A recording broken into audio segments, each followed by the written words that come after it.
Dieselgate, le patron d'Audi arrêté et placé en détention provisoire. Le président du directoire d'Audi, Rupert Stadler, ici le 15 mars 2018.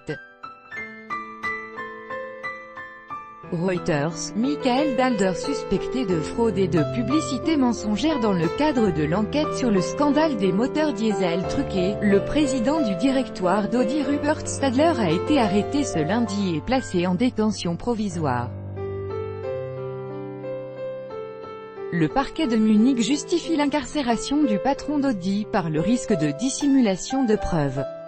Dans la foulée, le conseil de surveillance de Volkswagen, société mère d'Audi, a décidé de suspendre Rupert Stadler pour le remplacer par le néerlandais Bram Schot.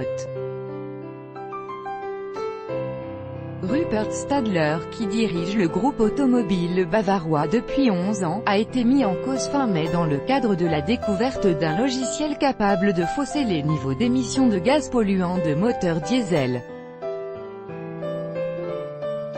L'Agence fédérale de l'automobile en Allemagne avait alors ordonné début juin le rappel de quelques 60 000 Audi A6 et A7.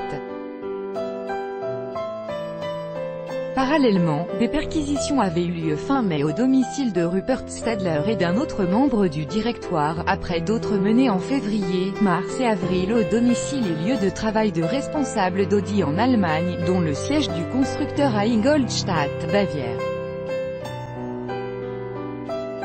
Plusieurs enquêtes ouvertes. L'arrestation de Rupert Stadler n'est en effet qu'une étape dans le feuilleton du « Dieselgate » qui secoue le groupe Volkswagen. Plusieurs enquêtes sont ouvertes en Allemagne pour fraude, manipulation de cours de bourse ou publicité mensongère contre des hauts responsables de Volkswagen et ses marques. Un haut responsable de Porsche, Jörg Kerner, a été arrêté, tout comme l'ancien chef du développement des moteurs chez Audi, Wolfgang Gatz. Les soupçons se portent jusqu'aux plus hautes sphères du géant de l'automobile.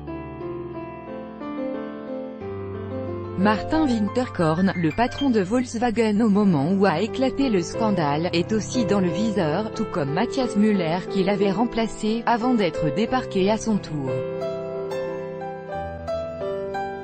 Le scandale a éclaté en septembre 2015, quand Volkswagen a reconnu avoir faussé les tests des émissions polluantes de ses moteurs diesel aux États-Unis.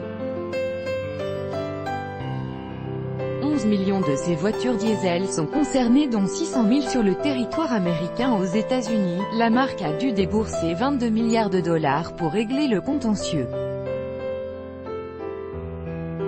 Mais cela n'exonère pas les employés à titre individuel. 8 d'entre eux ont été inculpés de fraude et de conspiration. Un responsable, Oliver Schmidt, a été condamné à 7 ans de réclusion.